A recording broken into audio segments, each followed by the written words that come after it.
Hola la communauté, comment allez-vous? Aujourd'hui on se retrouve parce qu'on va parler du film Arrête-moi si tu peux, que vous devez probablement connaître, un film très connu de Steven Spielberg qui est sorti en 2002, donc ça commence un peu à faire. Mais surtout, on va parler de quoi? D'une des leçons les plus importantes à tirer de ce film. Arrête-moi si tu peux, c'est quoi? C'est un film, donc je l'ai dit, de Steven Spielberg qui est avec Leonardo DiCaprio et Tom Hanks. Tom Hanks quoi. Deux acteurs quand même, que vous ne pouvez pas ne pas connaître, d'accord? Qu'on se mette d'accord. Même si vous n'avez pas de culture, ça c'est non. Sinon ça va m'énerver. Et on va parler de ce film et on va faire quelque chose en même temps. Devinez ce qu'on va faire. Allez-y, je vous écoute. Ouais, vous avez raison, c'est qui le petit malin au premier rang là, je l'ai entendu, qui disait on va déguster une bière, oui. Oui, c'est le cas. On va déguster une bière, les gars, en même temps. C'est notre petite tradition, on prend l'apéro, on discute, c'est la base. Aujourd'hui, on déguste Birra del Borgo. Ça se dit pas du tout comme ça, c'est terrible. Produite en Italie. Eh bien, écoutez, on va ouvrir ça, on va vite voir ce que c'est, hein. Ok. Elles veulent pas mousser non plus, elles veulent pas mousser à chaque fois les bières. Hein. Ok, couleur, déjà, on part sur une bonne ambrée. Odeur, on part sur quoi? Une bonne ambrée. Pour parler un peu plus du coup de Arrête-moi si tu peux, le résumé déjà, que je vous mette un peu dans le contexte quand même. Arrête-moi si tu peux, c'est un film qui va parler d'un escroc surdoué qui va réussir à se faire passer dès l'âge de 16 ans, 16 ans c'est très jeune, on va pas se mentir, pour un professeur, un avocat, un pilote de ligne, un médecin, bref, mais attendez, c'est pas le plus beau, c'est qu'il fait tout ça, en même temps qu'il fait tout ça, parce que le gars c'est un génie jusqu'au bout, il arrive à fabriquer et à encaisser des millions de dollars de faux chèques. Comment un gars aussi jeune a fait pour réussir une des arnaques les plus folles de l'histoire des États-Unis quand même. Donc déjà, faut savoir qu'Arrête-moi si tu peux est complètement imprégné des années 60. Donc l'histoire de Frank Junior Abagnale, parce que c'est comme ça qu'il s'appelle quand même, faut donner son nom, c'est bien, est complètement imprégné de ces années-là où l'uniforme donnait déjà un certain prestige. Genre t'étais pilote de ligne, t'avais un uniforme, t'étais déjà au level quoi, tu vois, on te respectait. Donc déjà, il est là-dedans le gars, il est dans ce monde-là. C'est important pour la suite. Là du coup, je vous dis ça, avouez, vous commencez à comprendre la faille là. Pour recontextualiser un peu l'histoire, vous l'aurez compris, on est dans les années 60 et Frank Abagnale Jr. il vit donc chez ses parents et ses parents pour lui c'est vraiment le modèle de réussite et de bonheur. Genre tu peux pas faire mieux, ok? Il en est même au point où il idolâtre son père et donc il va écouter tous les conseils qu'il va lui donner de A à Z. Et d'ailleurs un des conseils qu'il va lui donner, il va s'en servir tout au long de sa vie parce que devinez ce que c'est, vous devinerez jamais, je vais vous le dire. Il va dire à son fils, mais tu sais pourquoi les Yankees gagnent toujours, pas parce qu'ils ont Mickey Mantle, mais parce que les autres équipes sont fascinées par les rayures de leur maillot. Sous-entendu qu'un simple habit, des fois, peut faire toute la différence. Maintenant que vous commencez à comprendre, laissez-moi picoler, d'accord? Ah oui, attendez, faut pas que je vous pisse cette fois. L'abus d'alcool est dangereux pour la santé, n'en abusez pas. À consommer avec modération, et pas en conduisant surtout. Important ça, vraiment. Oh, ok. C'est pas mal. Vous avez compris le conseil, sauf que malheureusement, à un moment donné, son père il va être poursuivi par le fisc. Qu'est-ce qui va se passer? Ça va pousser sa mère à demander le divorce. Et comme je vous ai dit tout à l'heure, pour lui, sa famille, c'est le bonheur et la réussite. Donc il peut même pas concevoir que ses parents divorcent. Donc au moment, en gros, où il lui demande clairement de choisir d'écrire un nom sur un papier, est-ce que tu vas vivre avec ton père ou ta mère? Lui, il panique totalement, donc il va prendre la fuite et c'est là que son histoire va commencer. Je vous épargne les détails pour aller à la leçon quand même la plus importante du film. Il va commencer à faire des faux chèques, mais qu'est-ce qui va se passer? Son propriétaire va se rendre compte, il va se faire dégager, donc ça, premier problème.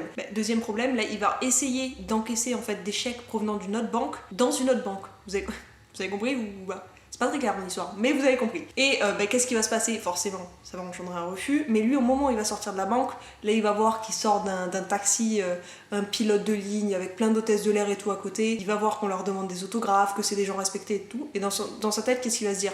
Nous on serait tous là, incroyable. Lui il se dit quoi? Si je devenais pilote de ligne, pourquoi pas? Et là, attention, on parle pas de faire les choses légalement, aller se former, aller passer les diplômes qu'il faut, machin, avoir l'expérience. On parle juste de paraître. Il veut paraître pilote de ligne, c'est tout. Devinez, qu'est-ce qu'il faut pour paraître être un pilote de ligne? Il faut faire quoi? Première étape, on fait semblant, tout simplement, d'écrire un article sur les pilotes de ligne. Genre, c'est un truc qui nous intéresse, on a envie d'écrire un article. Donc qu'est-ce qu'on fait? On va voir un vrai pilote, histoire de s'informer au maximum et surtout d'apprendre le vocabulaire employé. Parce que c'est un vocabulaire particulier quand même. Deuxième étape, on fait quoi? On procède à l'achat d'un costume, qui est quand même le plus important, l'uniforme. Et là, qu'est-ce qui se passe? Voilà, hop, le voilà copilote de ligne. Incroyable! Vous avez tous et toutes moyen de devenir pilote de ligne demain avec ces astuces-là, je vous le dis. Et donc, on en vient à la fameuse leçon.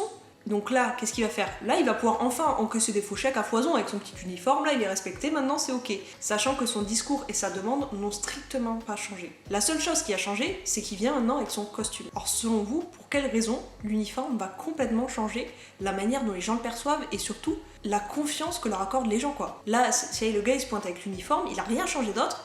Et de suite, c'est oh ben oui, mais bien sûr, monsieur, mais il n'y a pas de souci. Il faut savoir que les vêtements, les accessoires qu'on se met vont suggérer une appartenance sociale, un caractère, une profession, des responsabilités, etc. D'ailleurs, il y a plusieurs études qui ont été menées qui prouvent que, quelle que soit la demande, je dis bien quelle que soit la demande, on aura plus tendance à faire confiance à une personne qui, par exemple, nous l'a fait et qui est habillée en costard-cravate que quelqu'un qui est habillé en survêtement. À tort, bien sûr, parce que rien ne nous prouve que la personne en costard mérite bien plus notre confiance que la personne en survêtement. Loin de là, même, on ne sait pas. En gros, notre cerveau a tendance à faire de très gros raccourcis dans l'inconscient collectif de base.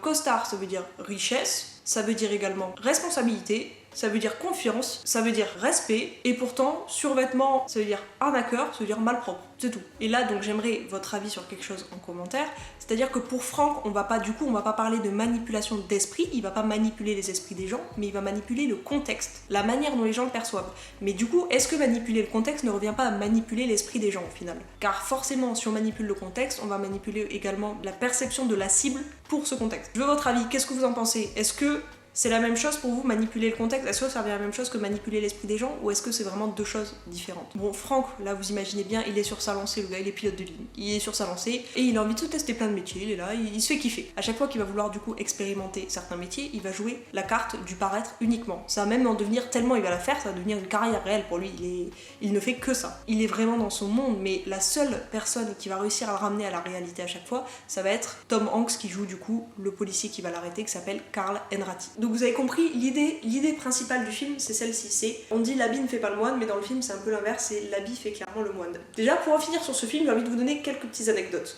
dont une, vous allez comprendre.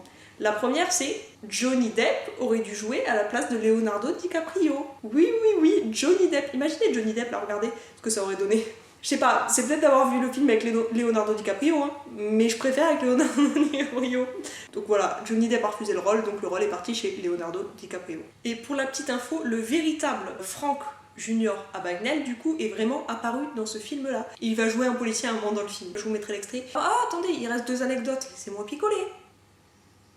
La troisième est pour Steven Spielberg comme pour son scénariste. Arrête-moi si tu peux. C'était un moyen de retrouver un peu l'esprit du film où le public arrive à ressentir certaines émotions, etc. et de la tristesse pour le criminel. Et donc là, on croirait que c'est une simple arnaque et c'est tout, et qu'il n'y a pas de raison d'être affecté par la vie du criminel, mais eux, ils ont vraiment appuyé sur le côté famille, sur le côté difficulté au divorce de parents, l'éclatement en fait de la bulle d'un enfant au moment du divorce de ses parents, ce qui arrive aujourd'hui à beaucoup de monde, qui est aujourd'hui de plus en plus commun, j'ai envie de dire, mais eux, ils ont vraiment joué sur ce truc-là de le gars, il est parti, tout ça parce que ses parents ont divorcé, il s'est mal senti, voilà, il idolâtrait ses parents, etc.